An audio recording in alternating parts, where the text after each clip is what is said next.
Hey everyone, I'm Sly here with D, and Bivol beats Canelo easily, we think. It was 7-5 at the end of the day. D, initial thoughts, we both thought Bivol would win in our first video. What are your thoughts on this? How do you think it played out, man? I think it played out exactly how I imagined it. I gave Canelo a fighting chance just because he is the pound per pound number one. He's got power and he's got the most, as far as like best experience as far as any fighter. He's been the most active and he's fought the most champions and he's fought the most as far as like when it comes to experience. Like he's fought, Miguel Cotto in like the middleweights. He's fought Sergey Kovalev, light heavyweights. So he's seen so many different opponents with so many different styles. But in my heart, I was just leaning towards Bivol because I'm just like, man, he's the bigger guy and he's the more slick fighter. As I broke it down before, Bivol, what he likes to do is in the first couple rounds, he'll fill out his opponents. He'll jab, and that's all he's really going to do. He's just going to jab, 1-2. And then once he feels that he sees an opening or when it's time to strike, then he'll start laying out combinations. You saw in the first round versus Canelo, he didn't start throwing combinations until right like the last 30 seconds of the first round. He was just going 1-2, moving around. I also thought Bivol had the edge because this guy doesn't freaking get tired. I thought if he just keeps jabbing, because I personally didn't really think on one of Canelo's last fights against Kovalev. I thought it was a little bit closer, but a lot of people had Kovalev up a couple rounds just because of that jab. But coming into this fight, I thought Bivol, he could really make a statement with that jab as far as like, because he doesn't get tired. So if he just jabs, move around, doesn't get caught in the middle of the ring with Canelo, because Canelo likes to throw those uppercuts. I thought that he was going to edge this out in the win, and I was just shocked. I personally had the score 9-3. I thought Bivol was at complete control. And not only that, I thought Bivol could go another 12 rounds. That's how like good he looked.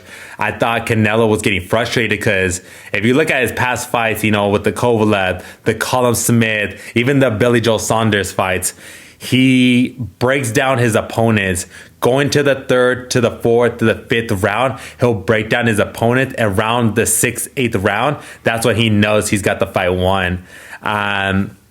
So once it got to the 6th round, once I saw Kovalev was still freaking tagging him, Bivol going past the 6th round was still tagging him, I thought he was just in complete control. And Canelo was just like, he had that look in his face like, what the hell's going on, man? When I freaking hit the body, when I hit the arm, this like hurts my opponents, but what the hell? Like, and you could tell in the 11th round, he picked him up and wanted to freaking launch him over the ring because he was so pissed. But I thought it was just amazing from Bivol. Not only did he keep his composure, because a lot of fighters show their emotions, he just had a straight face the whole time. You never knew if he was tired. You never knew if he was angry or if he was being aggressive. He had the same straight face the whole fight, and he didn't fight carelessly. You saw there was a couple of rounds, I believe, in the 6th round, the 8th round, the 10th round, where he had Canelo against the ropes. He didn't swing like crazy like GGG did in their first fight. He went like 1, 2, 3, and then went backwards. And then Canelo's like, no, come on. And Bivol didn't even freaking throw a punch. He just waited, threw a jab, waited. And that was pissing off Canelo because he was trying to bait him in because he didn't know what else to freaking do. And so that was like one of the most impressive things I thought from Bivol. He controlled the fight from using the jab. He only punched when he needed to, and he didn't get tired. Yeah, man. Honestly, to tell you the truth, like our initial reaction, I said, we don't want that smoke, man. We don't want that smoke. He's all wrong for us. And dude, he was all wrong for us, man. Honestly, look at the freaking them two next to each other, dude. Look at how bigger fucking Bivol is to Canelo. He's freaking way huger than him. Like, weight classes matter, dude. Charlo's bigger than Canelo, and Charlo's fighting at 160. Okay, let's put that in perspective. Triple G's been at 160 forever, and he's bigger dude than Canelo. And Canelo just kept going up. And I love Canelo, man, but I think it's arrogance. It's arrogance thinking that you could go up and beat these big dudes. I get it. You want to take a chance, and that's great and all. And I respect that. You have balls to do that, but dude, you got to know your limits. You have to know your limits. He freaking talks about he wants to beat Usyk. Dude, Come on, you get your ass knocked out by Usyk, you know? Let's be real for a second. Honestly, Bivol, like we said, the guy's a beast. He keeps freaking punching. That's what we said in our initial thoughts. He's a dude that freaking loves to freaking... He's like a bigger version of Triple G that throws more punches, you know? And he's like a machine, dude. And Canelo had no answers. Like I said, he just gassed out, man. A lot of people are blaming because he said he's on the vegan diet. I don't buy it. I believe because he's went against a guy who's 175, who that's his weight class, you know? So I just feel that, you know, Canelo pretty much he bit more than he could chew, and he wants the rematch. And I don't see it, man. I don't see him why he would want to do that, because the same exact thing is going to happen in the rematch, dude. Bivol pretty much just used his jab. Canelo just was frustrated the whole time. Bivol just kept tagging him, you know, combinations. Canelo's not used to fighters like does that many combinations, and Bivol was doing that all night. Combination, boom, boom, 1, 2, 3, boom, jab, straight hook, jab, straight hook, and Canelo had no answers, you know. Every time Canelo landed a shot, freaking Bivol just walked by. He was chewing gum, just going forward like nothing even happened, dude. So, I mean, that's why I said weight classes matter. Those punches that Canelo was landing, it doesn't freaking have the same effect from a bigger dude like that. Bigger guy could take that, like, you know, on the chin like nothing, you know. And Canelo just, like I said, couldn't do anything. He thought he won the fight after the fight, and I think he thought that because when he lands those shots on other people, it affects them and they feel it, like the Caleb Plants, like all those guys on the 160, 168. But like I said, this guy freaking didn't feel nothing. He just kept coming forward and tagging Canelo more. Look at Canelo's face after the fight. So, I mean, I think when he goes back and watches the film, he'll freaking be, oh yeah, I lost his fight. If he still thinks he won, then I don't know what the hell to tell him, dude. I don't know what to tell him, because everyone after the fight said that Bivol won, even his boy Eddie Hearn, who freaking, I don't know what the hell Eddie Hearn was thinking, trying to set him up with this fight, dude. He did the same thing with Cal Brook against Triple G.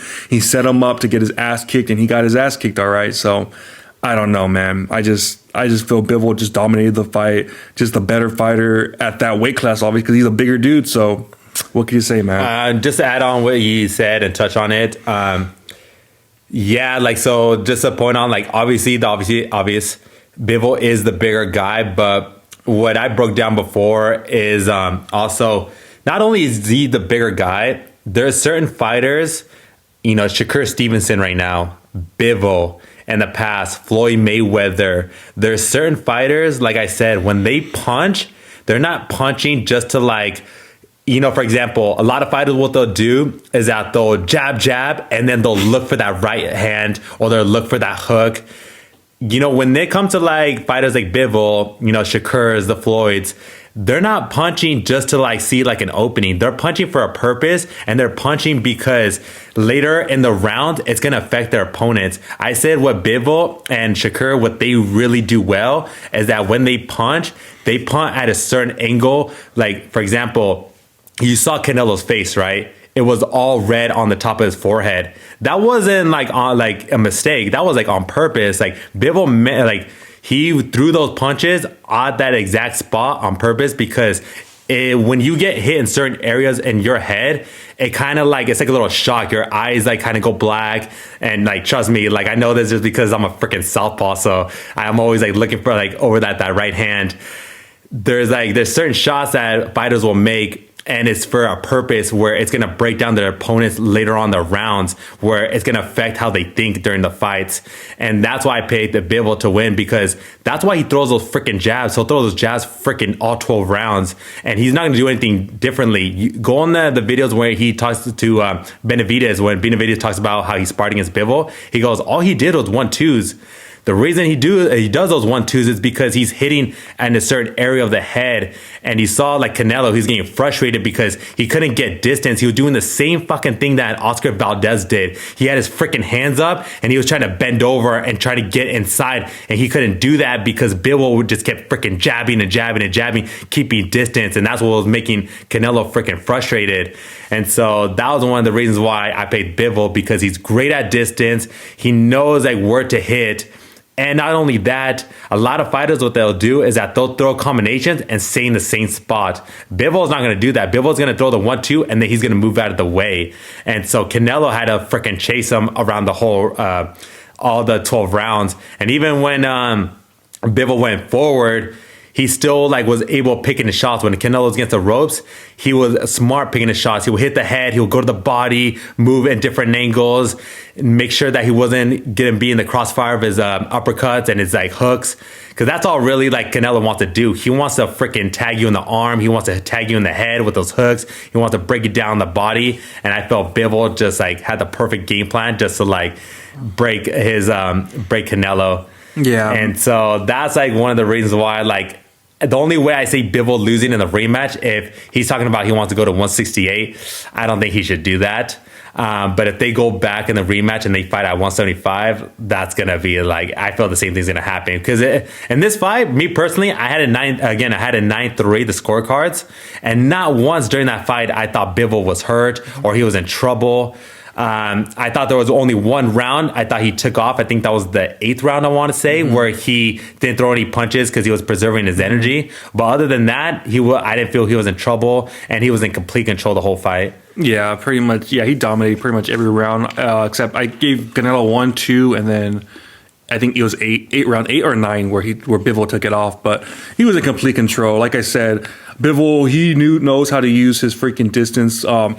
Canelo pretty much thought, I beat Caleb Smith. He's 6'2". I could do the same thing with this guy. No, you can't, dude. First of all, Bivol, he's just like a swollen up Caleb Smith, and he freaking knows how to use his distance. There's like levels to this game.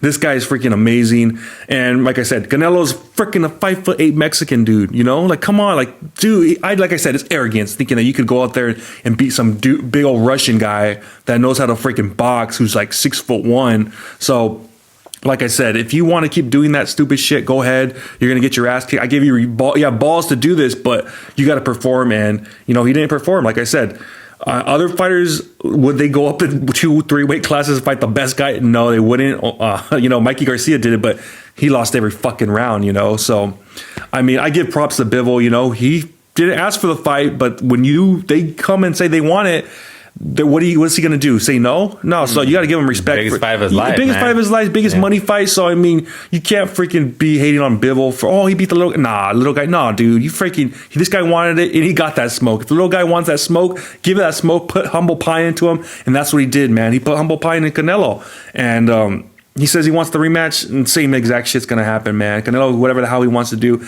it don't matter, bro. He's going to get his ass kicked. And one thing I do like about Bivol is, I believe it was with Fight Hype. They had an interview with him, and he goes, the guy asked him, Bivol, in a scale of 1 to 10, how'd you think you do? And he's like, honestly, like probably like 7 or 8. Like I thought I fought well, but there's always room for improvement. It's never going to be a 10. And like, I'm always going to look to improve. And he even said, like, he gave Canelo's props. He's like, Canelo has power. He's a good fighter. But I just believe in myself, man. He's I just believe like I'm like one of the best fighters in the world. And dude, he is so freaking humble, and it's super easy like to get lost. Cause you look at like freaking like, for example, GGG, even though GG doesn't really talk that much, we all know like GGG, like when he said he won that first fight, the second fight, him and his coach, well, Canelo was eating those meats, he ran away. He was a little scared. And then what happened? Second fight, he freaking lost, cause all that shit got to his head. Bivol's like, no, dude, like I need to freaking improve. I need to get back in the lab. And like, I give myself like a 7 or 8. Like I'm always going to look to improve, and I believe in myself. And so that's why I think like fucking Canelo shouldn't do the rematch. Cause I'm like, dude, this guy doesn't even think he won like the biggest match of his life. This guy's like, I want to get back in the lab, Yeah. I think Canelo should go back to 168 and fight Triple G after the Triple G, because like the whole the contracts. After that, try to go against like a Benavidez and like a Charlo or Earl Spence, because I just don't see any of those guys beating Canelo. Yeah. Just dominate on 168, and like people are still gonna freaking tune in. He's still the pound for pound #1 right now. So I would just do that. And honestly, man, you got to give Bivol credit, man. Everything was against him, dude. The guy couldn't even bring out his flag for Russia. They didn't let have his national anthem. They lied about where he was born. They said he was freaking from California. That's so disrespectful, man. It's like, dude, we get it. They're at war, but what the hell does that have to do with this fool, you know? It's just like when America invaded Iraq. What the hell are you going to say Floyd Mayweather? We can't say Floyd Mayweather's national anthem because they're invading Iraq. You know, what the hell is that about, man? DAZN's a bunch of scumbags, man, pretty much. They're a bunch of scumbags. Pretty much. I don't get it, man. These guys fucking are snakes, man. And then charging for pay-per-view, which is BS because they said they'll never do pay-per-view again. So, man, these guys are snakes. These guys at DAZN for reals, man. So that stuff right there pissed me off. So he had everything against him, Bivol. Basically, Canelo had a big old ring entrance that took forever. He went up in the sky for like an hour. Yeah. And then he's waiting there. He had everything against him, and he still freaking kicked his ass. He had a away crowd, you know. And the judges that gave him Canelo the first 4 rounds, which I did not see that too. So at the end of the day, he still took care of business, man. Freaking, and there goes Oscar again trolling. I know, Oscar, not too late to come back, guys. Oscar and freaking Ryan, they're like just like each other, man. They're both like going in, trolling after the fight. But yeah, man, that's what we got, man. Let us know what you guys think in the post fight, how you guys had it, and should Canelo have the rematch. So that's what we got, guys. Like this video, comment, subscribe, hit that notification bell, and we'll talk to you guys next time. Peace.